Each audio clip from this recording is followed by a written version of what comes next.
Mesdames et messieurs, bonjour et bienvenue sur votre chaîne d'information en temps réel. L'actualité en Afrique et dans le monde en continu.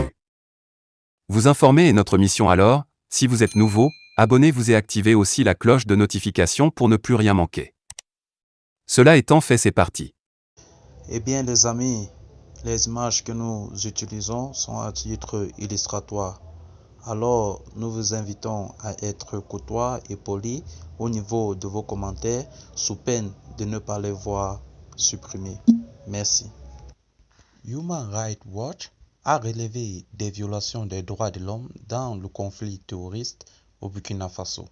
L'organisme mondial, dans son rapport rendu public ce lundi 16 mai 2022, accable non seulement des groupes terroristes mais aussi des membres des forces de sécurité gouvernementales et des milices volontaires pour la défense de la patrie, multiplie les abus à l'encontre des civils.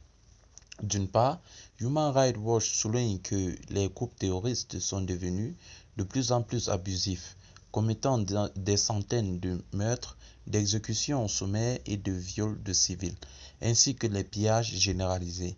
Les groupes islamistes armés démontrent jour après jour leur profond mépris pour la vie et les moyens de subsistance des civils. Dira à ce propos Corinne Dufka, directrice pour le Sahel à Human Rights Watch.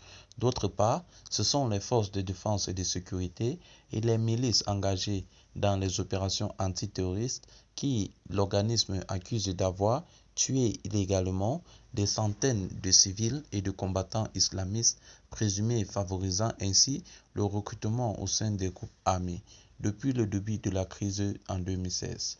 Du 7 au 21 avril 2022 à Ouagadougou, la capitale, ainsi qu'à Kaya, Human Rights Watch dit avoir consulté 83 survivants et témoins d'incidents survenus entre septembre 2021 et avril 2022 dans les régions de la Boucle, du Manoun, de Cascade, du centre-sud, de l'est, du nord, du Sahel et du sud-ouest au Burkina Faso et interrogé les professionnels de santé, des analystes des questions de sécurité, des responsables gouvernementaux, des diplomates étrangers, des représentants des Nations Unies et des travailleurs humanitaires.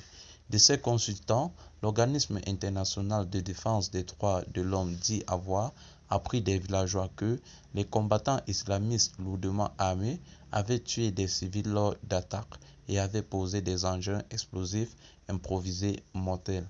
Dans des dizaines de cas, des combattants ont violé et maltraité des femmes et des filles qui étaient sorties pour aller chercher du bois, qui se rendaient au marché ou en revenant, ou qui fuyaient les violences.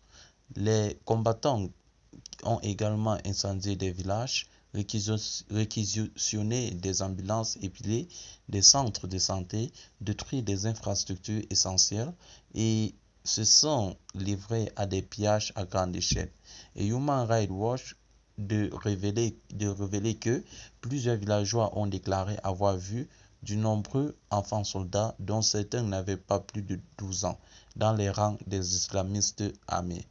Aussi, dans le rapport de Human Rights Watch, il ressort que d'autres villageois ont déclaré que les forces de sécurité gouvernementales et les milices pro-gouvernementales appelées volontaires pour la défense de la patrie avaient procédé à des exécutions illégales et à des disparitions forcées de dizaines de civils et de combattants islamistes présumés principalement dans les régions de l'Est et du Sud du Burkina Faso.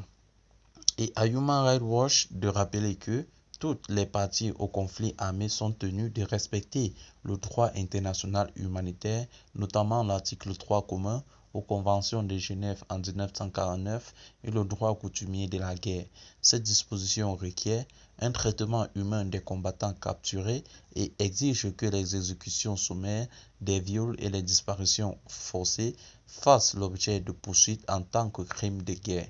Dans ce sens, Human Rights Watch considère que le gouvernement burkinabé devrait abroger la clause d'immunité figurant dans le statut des forces spéciales, une unité antiterroriste créée en 2021. Il s'agit de la disposition qui accorde aux membres des forces de sécurité l'immunité pour toute action entreprise au cours de leur opération. Signé minute.bf.